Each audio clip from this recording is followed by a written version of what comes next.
welcome back. And we are back with another power tactic from Kristi. And Kristi is a senior content manager, and she's going to share with us 6 secrets to great content marketing.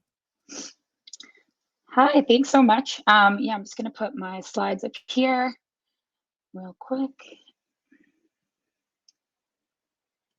Cool. Thanks everybody who is here for joining. This is my first time doing one of these, so bear with me. I'm obviously coming at you live from my bedroom. So today I'm going to be talking about how to balance creativity and revenue. Yep, like it says on there. But for the next 10 minutes, these are kind of the headline pieces that I'm going to be talking about. I broke them down into kind of a vibe-centric feel, but there's a little bit of everything kind of mushed in. So hopefully there's something for everybody. So kind of the reason that I decided to focus the session on this is because one of my first jobs after freelancing for a long time after college was at Go Nimbly, shout out. And it's a revenue operations consultancy. So I really had to wrap my head around the idea of staying creative by also really centering revenue as part of my creative and content strategy. And most of the things that I used to think of as important metrics, which were like page visits and click-through rate and things like that, were actually not as important as I realized. Or as I thought, and they're indications of general like brand recognition and whether people are feeling that your content is relevant, but they're not actually showing that you're helping to drive revenue forward at your company. So when it comes to content, what actually drives revenue? I think to answer this, you have to really define what success looks like for your company, what those larger revenue goals are. And then every time you put something out, every time you start creating something, you just have to figure out where that belongs within the buyer journey and whether it really fits the person that you're targeting. Cool. So the next thing I have here is just basically some paradoxes that I've found since I started working in the SaaS industry specifically and in revenue. And I have the three basic ones here. The first one is to be conversational, but also rank for keywords. Being conversational is a huge thing now. I mean, for the past 2 years, we've heard a lot of personalization at scale, talk how you write or write how you talk. And so that was a big paradox for me. It was a little bit difficult. The way that I approach that is to outsource content ideas. I really love going through online forums on Sales Hacker, places like that. But also just internal Slack channels are a great place to source content ideas, talk about what your customers are talking about with other people within your company. It's that cross functional collaboration is always really helpful. And then even on LinkedIn, obviously people have their successful content on LinkedIn, and it's a good place to go and see what the conversation is in your industry. So the second one I have here is be creative, but simple is better than clever. That was one that I definitely struggled with early on, always going for the really clever kind of marketing plays on words, things like that. So one thing I found was really helpful is what I call mood boards. Which are actually a thing, but in the form of feedback, I found that people specifically who haven't worked with designers or creative people, it's easier for them to give feedback in the form of a feeling or what they want their audience to feel when they consume your content. And so I found that was a really helpful way to kind of brainstorm, get together with your team, and really talk about the feeling behind what the content is and what you want them to what the audience to take away. And then you really get something that provides a lot of value. And then lastly is don't gate content, but also generate leads. This is a huge one too. I've never believed in gating content. It's a big discussion in the industry.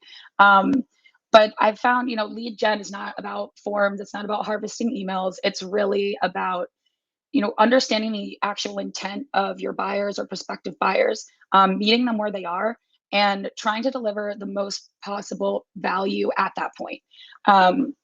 So it's a good way to judge and gauge whether you're giving people the right information at the right time within the buyer journey.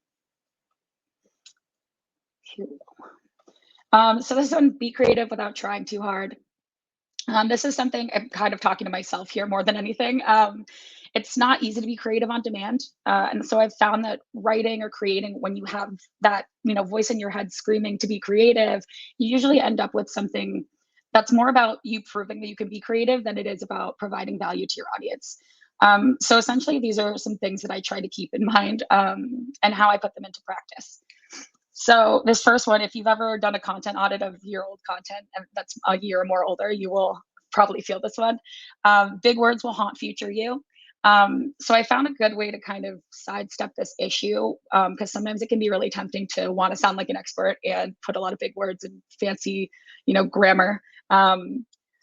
And I found that reading content out loud is really helpful for me. Not necessarily to anyone. I recorded myself doing this presentation about 4 times last night. So if you want to record yourself, it's actually pretty helpful. So reading it out loud really helps you get the kind of feel for what people are going to take away from the content that you're putting out there. Inject your content with humanness. I write fiction, young adult fiction. So for me, this is actually goes all the way through my professional and like personal hobby life. So acting things out, I found, is also really helpful. This is actually like facial expressions that come naturally to you when you're reading your content. That's a really good time to record too, because you really get that sense of human empathy, and it's a good way to put yourself in your customers or your audience's shoes. Um, and then lastly, one tip that I have is to try making reference chains. This is especially helpful for me when I'm doing a brainstorm, especially around ad copy or trying to create anything that has a big creative lean to it. And it's basically like word association, but backed by research.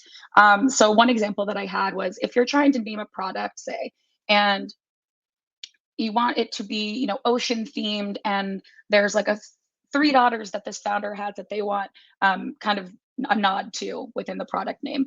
I would start searching like mythology, different book quotes, words that mean certain things in other languages, and kind of really bounce off from there. And it's always something that really helps me kind of like map my mind out, and then just put everything that I find on there. And it usually produces a couple good ideas every time I do it. So highly recommend. So this is my overposted LinkedIn advice, which I've seen, and it's no shade to anybody. It's just my hot take because if not now, when? So overposted LinkedIn advice for me is if you're writing for everyone, you're writing for no one. So as a writer who does fiction, I don't think there's any writer in the world who's just out there trying to create content that is perfect for everyone. I mean, maybe, I don't know. But like in the literary world, content has a genre. It's the same, in B2B and SaaS. Any good content is going to appeal to some and not others. And I really think that's not up to you as the content creator. It's up to the audience. So I think what's up to you is creating content and making it available to the right people, making it easy to find through SEO. And things like that. And then you can let your audience kind of speak to you and kind of create their own journey that way, instead of you trying to always kind of force your content into a specific basket or a specific audience. So briefly, SEO, because I taught myself how to do SEO and how to optimize content. Don't recommend. Basically, the first thing is there's officially no context in which cannibalism is good. Trying to pick between 2 articles that are like cannibalized, I feel is very difficult for the writer. I pick the one that is ranking higher, and then I take the lower ranking one and take all the best parts and put it in the higher ranking one. And then the second one, I'm taking it that Natalie, am I almost at time? Okay. So creating redirects is easy, but search engines hate it. I did this a lot early in my SEO career, creating the slug. It's really important. I forget about it, and then I have a graveyard of redirects and slow load times, and the search engines hate me. That's it. I think I made it. Okay. Kristi, you made it. Thank you so much. There's definitely a few really awesome points. One of them is read your writing out loud. This is one of my key takeaways. I'm curious to hear all of you guys' key takeaways. Excited to just to compare the notes.